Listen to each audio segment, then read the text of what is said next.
හැසිරෙන්න ඒ දරුවා අසාධු වෙනම දරුවෙක් නෙමෙයි. එතකොට ඒ දරුවා ගිහිල්ලා දුවෙක් නම් මම නිකන් උදාහරණයකට ගමුකෝ විමර්ශනාගේ මහත්තයෙක් දුව කියලා.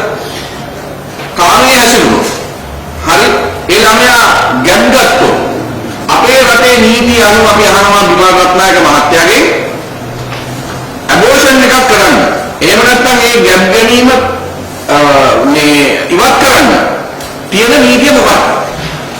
ඒ දරුවට ඒක කරන්න හම්බෙන්නේ නැහැ. එතකොට ඉලීගල් එයාට ඔප්ෂන් දෙකක් තියෙනවා.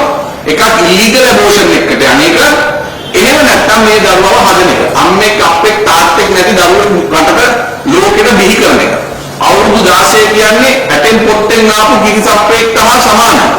එතකොට මේ දරුවා සමාජයට බිහි කරන්න ඒ ළමයාට ආදායමක් නැහැ, හැදිලි කරන්න ආදායමක් නැහැ, වත්කමක් නැහැ, පවුලෙන් පිළිගන්නේ මේ කිරිසප්පයා බින්දව එක්ක මහපාරේ දාලා යනවා. ඒ නිසා තමයි දැන් දවස් දෙකකට කලින් එක දවසේ ප්‍රෝග්‍රෑම් වල අපි දැක්කා ළමයි දෙන්නෙක් කිරිසප්පෝ දෙන්නෙක් මහපාරේ දාලා ගිහිල්ලා තිබුණා.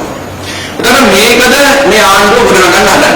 එක පැත්තකින් අවුරුදු 16ක දරුවන්ට ලිංගික ඇසුරෙන් දුන්නාම unplanned pregnancies එහෙම නැත්නම් ගැබ්බැනීම් සිදු වෙනවා විවාහයෙන් තොරව.